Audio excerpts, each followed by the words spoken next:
സദ്യക്ക് വേണ്ടി ഉണ്ടാക്കിയ കറികൾ ഏകദേശം ഒരാഴ്ച ഞാൻ എൻ്റെ കെട്ടിയവനെ കൂടെ തിരിച്ചിട്ടുണ്ട് കേട്ടോ. ഒരാഴ്ച കഴിച്ചില്ലേ വിനീതേ മതി, ഇനി നമുക്ക് മീൻ എന്തെങ്കിലും വാങ്ങിക്കാന്നുള്ള പ്ലാനിലാണ് കേട്ടോ ഞങ്ങൾ ഹിന്ദ് മാർക്കറ്റിലേക്ക് പോയത്. അപ്പം നമ്മൾ കുറേ കേട്ടോ ഓണത്തിന് മുന്നേ എപ്പോഴോ ഒരു ദിവസം നമുക്ക് മീൻ കിട്ടിയിട്ടുണ്ടായിരുന്നു, പക്ഷെ അത്ര നല്ല മീനൊന്നും അല്ലായിരുന്നു കേട്ടോ. അപ്പോൾ എന്തായാലും നമുക്ക് എന്തായാലും വന്ന് നോക്കാൻ, നല്ലതുണ്ടെങ്കിൽ വാങ്ങാമെന്ന് പറഞ്ഞ് വന്നതാണ് കേട്ടോ. അപ്പോൾ കുറേ വെറൈറ്റീസ് ഓഫ് ഫിഷസ് ഒക്കെ ഉണ്ടായിരുന്നു കേട്ടോ. അതിൽ ഇപ്രാവശ്യം എനിക്ക് തോനെയും കൊഞ്ചുള്ളതായിട്ട് തോന്നി കേട്ടോ.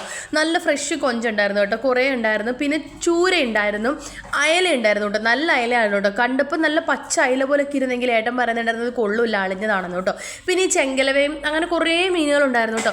നമ്മൾ ഒന്ന് രണ്ടെടുത്ത് നോക്കി, നമ്മൾ എല്ലാ മീനുകളും അങ്ങനെ കഴിക്കില്ല. നമ്മൾ മീൻസ് കുറച്ച് മീനുകളൊക്കെ മാത്രമേ ഞാൻ കഴിക്കാറുള്ളൂ കേട്ടോ, കുറച്ച് തരം മീനുകൾ. അതിൽ ചൂരയാണ് കേട്ടോ എനിക്ക് ഭയങ്കര ഇഷ്ടപ്പെട്ട മീൻ.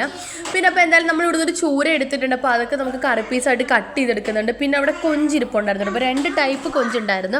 അതിൽ നിന്ന് നല്ല കൊഞ്ച് ജാനൂട്ടിക്ക് വേണ്ടി കുറച്ച് വാങ്ങിച്ചിട്ടുണ്ട് കേട്ടോ. ജാനൂട്ടി ഇപ്പോൾ നന്നായിട്ട് കഴിക്കത്തൊന്നുമില്ല, കൊഞ്ച് നേരത്തെ നന്നായിട്ട് കൊഞ്ചൊക്കെ കഴിക്കുമായിരുന്നു കേട്ടോ. ഫ്രൈ ചെയ്തൊക്കെ കൊടുത്താൽ ഇപ്പോൾ എങ്ങനെ കൊടുത്താലും ആൾ കഴിക്കില്ല. അപ്പോൾ ഇന്ന് വേണം എന്ന് പറഞ്ഞുകൊണ്ടാണ് കേട്ടോ വാങ്ങിയത്. പിന്നെ ഈ ചെങ്കലവ ഉണ്ടായിരുന്നു കേട്ടോ, ചെങ്കലവയെ കുറച്ച് അളിഞ്ഞതുപോലൊക്കെ എനിക്ക് തോന്നിയത്.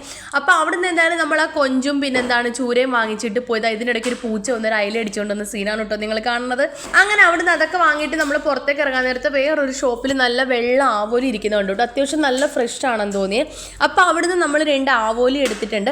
പിന്നെ നമ്മൾ മീൻ വാങ്ങാൻ വരുവാണെന്ന് പറഞ്ഞപ്പോൾ നമ്മളുടെ കെയർ ടേക്കർ ആ ചേട്ടൻ നമ്മളോട് പറഞ്ഞായിരുന്നു ചെങ്കലവ കാണുവാണെങ്കിൽ വാങ്ങിക്കൊണ്ട് കൊടുക്കണമെന്ന് കേട്ടോ. നമ്മൾ കണ്ടതിന് വെച്ച് കുറച്ച് ഫ്രഷ് ആയിട്ടുള്ളത് ഈ ഒരു ഷോപ്പിലായിരുന്നു കേട്ടോ. അപ്പോൾ അവിടുന്ന് നമ്മൾ ചെങ്കലവയും വാങ്ങിച്ച് നമുക്ക് 2 ആവോലിയൊക്കെ വാങ്ങിയിട്ട് നമ്മൾ റൂമിലേക്ക് പോകാമെന്ന് വിചാരിച്ചപ്പോൾ ജാനൂട്ടിന് ഒരേ വാശി ഫ്ലൈറ്റ് കാണണമെന്ന്. ഈ മാർക്കറ്റിൽ നിന്നാൽ തന്നെ നമുക്ക് കാണാൻ പറ്റും കേട്ടോ ഫ്ലൈറ്റ് പോണത്. അത് പറ്റില്ല, എപ്പോഴും പോയി നിന്ന് കാണുന്ന ബീച്ചിൻ്റെ അടുക്ക പോയി നിന്ന് കാണണമെന്ന് പറഞ്ഞ് ഒരേ വാശി. അങ്ങനെ എന്തായാലും നമ്മൾ പിന്നെ അവിടെ പോയി നിന്ന് കുറച്ച് ഫ്ലൈറ്റ് കണ്ടോട്ടെ. ഏകദേശം ഒരു 2-3 ഫ്ലൈറ്റ് ലാൻഡ് ആവുന്നതൊക്കെ നോക്കി അവിടെ നിന്ന് അങ്ങനെ ഏകദേശം ഒരു 1 മണിക്കൂറായിട്ടുണ്ടായിരുന്നു കേട്ടോ. ഇനി നിന്നാൽ മീൻ ചീത്തയാവുന്നുള്ളതുകൊണ്ട് നമ്മൾ നേരെ റൂമിലേക്ക് പോയിട്ടുണ്ട് കേട്ടോ. അപ്പോൾ ഈ ഒരു വീഡിയോയിൽ അത്രയുള്ളൂ. ഇനി ഒരു വീഡിയോയിൽ കാണുന്നവരെ ബൈ ബൈ.